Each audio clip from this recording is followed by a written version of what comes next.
नमस्कार। आज हम एक बहुत ही खास मौके के बारे में बात करने वाले हैं। ये जानकारी सीधे उन हजारों उम्मीदवारों के लिए है जिन्होंने सिविल सेवा परीक्षा 2024 में अपनी पूरी जान लगा दी है। अगर जवाब हाँ है, तो जाहिर है कि आप जानते ही होंगे कि इसमें कितनी मेहनत, कितना समर्पण और कितनी लगन लगती है। ये एक मैराथन की तरह है और अब उस मैराथन की फिनिश लाइन एक नए मौके की शुरुआत बन सकती है।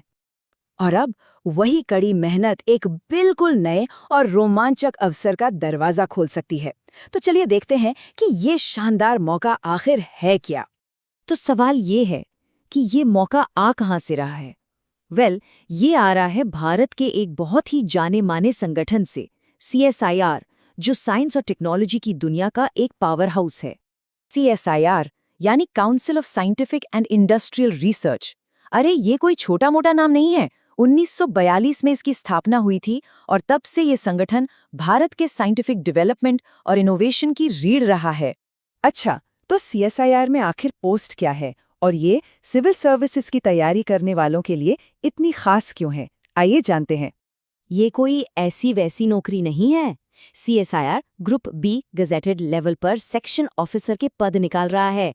मतलब ये एक बहुत ही प्रतिष्ठित पद है जिसके साथ न सिर्फ सम्मान आता है बल्कि काफी अहम जिम्मेदारियां भी होती हैं। तो जरा इस स्लाइड पर नजर डालें।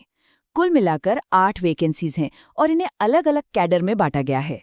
जनरल, फाइनेंस एंड अकाउंट्स और स्टोर्स एंड परचेज। और हाँ, जैसा कि दिख रहा है, अलग अलग कैटेगरीज के लिए रिजर्वेशन भी है जो इसे और भी इंक्लूसिव बनाता है।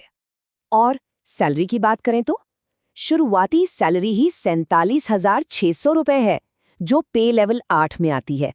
मतलब एक बहुत ही बढ़िया पैकेज है जो इस पद की अहमियत को साफ दिखाता है। ठीक है, तो अब आते हैं सबसे जरूरी सवाल पर। क्या आप इसके लिए एलिजिबल हैं? चलिए इसके क्राइटेरिया को जरा ध्यान से समझते हैं। यहाँ 3 मेन शर्तें हैं। पहली, आपके पास यूनिवर्सिटी की डिग्री होनी चाहिए। दूसरी, और ये सबसे अहम है, आपका नाम UPSC CSE 2024 की नॉन रिकमेंडेड कैंडिडेट्स की लिस्ट में होना चाहिए। इसका मतलब ये हुआ कि आपकी मेहनत को पहले ही एक लेवल पर पहचान मिल चुकी है। और तीसरी शर्त, उम्र 33 साल से ज्यादा नहीं होनी चाहिए। और एक अच्छी खबर भी है, ऊपरी उम्र सीमा में कुछ छूट भी दी गई है। जैसा कि स्लाइड पर देख सकते हैं, SC/ST उम्मीदवारों के लिए 5 साल, OBC के लिए 3 साल और PWBD उम्मीदवारों के लिए उनकी कैटेगरी के हिसाब से 10 से 15 साल तक की छूट है। इससे ये मौका और भी ज्यादा लोगों के लिए खुल जाता है। तो अब जब एलिजिबिलिटी पता चल गई है, तो ये समझते हैं कि CSIR कैंडिडेट्स को चुनेगा कैसे। प्रोसेस काफ़ी सीधा, साफ और ट्रांसपेरेंट है, जो आपके लिए इसे आसान बना देता है।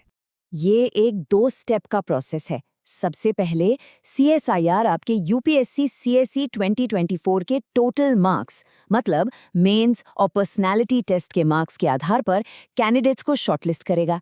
फिर जो लोग शॉर्टलिस्ट होंगे उन्हें दिल्ली में CSIR के एक इंटरव्यू के लिए बुलाया जाएगा। यानी आपकी सिविल सर्विसेज की मेहनत यहाँ सीधे सीधे काम आ रही है, जो इसे एक सुनहरा मौका बनाती है। अब इस प्रोसेस में नया क्या है? वो है CSIR का अपना इंटरव्यू, और इसकी अहमियत बहुत ज़्यादा है। इस इंटरव्यू के लिए 350 मार्क्स रखे गए हैं, तो जो फाइनल सिलेक्शन होगा वो आपके CSIS स्कोर और इस इंटरव्यू में आपकी परफॉर्मेंस दोनों को मिलाकर होगा। मतलब अपनी काबिलियत दिखाने का एक और मौका। तो क्या आप इंटरेस्टेड हैं? बढ़िया। तो अब हम सीधे बात करेंगे अप्लाई करने के तरीके पर, ताकि कोई भी ज़रूरी स्टेप मिस ना हो और इस मौके का पूरा फ़ायदा उठाया जा सके। सबसे पहले तो ये तारीखें अपने कैलेंडर में मार्क कर लीजिए। ऑनलाइन एप्लीकेशन 15 जनवरी 2026 को शुरू होगी और 4 फरवरी 2026 को बंद हो जाएगी। लगभग 3 हफ्तों का टाइम मिलेगा, इसलिए समय पर एक्शन लेना ज़रूरी है। एप्लीकेशन फीस की बात करें तो जनरल, OBC और EWS कैंडिडेट्स के लिए ये 500 रुपये हैं। लेकिन महिला, SC, ST, PWBD और एक्स सर्विसमैन कैंडिडेट्स के लिए कोई फीस नहीं है, जो कि एक बहुत अच्छी बात है। अप्लाई करने का पूरा प्रोसेस ऑनलाइन और काफ़ी सीधा है। आपको CSIR की वेबसाइट पर जाना है, अपने UPSC रोल नंबर से रजिस्टर करना है, अपनी प्रोफाइल के 6 टैब भरने हैं, डॉक्यूमेंट्स अपलोड करने हैं, फीस देनी है और बस फॉर्म सबमिट कर देना है। हाँ, एक बात ज़रूर याद रखिएगा, फाइनल सबमिट करने से पहले सब कुछ डबल चेक ज़रूर कर लें ताकि कोई गलती ना रह जाए। और हाँ, अप्लाई करने से पहले ये सारे डॉक्यूमेंट्स तैयार रखेगा। आपको अपनी फोटो, सिग्नेचर, बर्थ सर्टिफिकेट, 10वीं से लेकर आगे तक के सारे एजुकेशनल सर्टिफिकेट्स और सबसे ज़रूरी आपके CSE 2024 की मार्कशीट्स की स्कैन कॉपीज चाहिए होंगी। जो फाइल साइज और फॉर्मेट बताया गया है, उसका भी ध्यान रखना ज़रूरी है ताकि एप्लीकेशन प्रोसेस में कोई दिक्कत ना आए। तो अब सोचने वाली बात यह है, आपने सिविल सेवा के लिए जी जान से मेहनत की है और अब CSIR आपको उसी मेहनत के दम पर एक प्रतिष्ठित गेजेटेड पद पाने का सीधा रास्ता दे रहा है। हो सकता है ये आपकी पब्लिक सर्विस की यात्रा का एक ऐसा मोड़ हो जिसके बारे में आपने सोचा ना हो, लेकिन जो बहुत फायदेमंद साबित हो सकता है। इस मौके पर जरूर गौर करें और इसका पूरा फायदा उठाएं।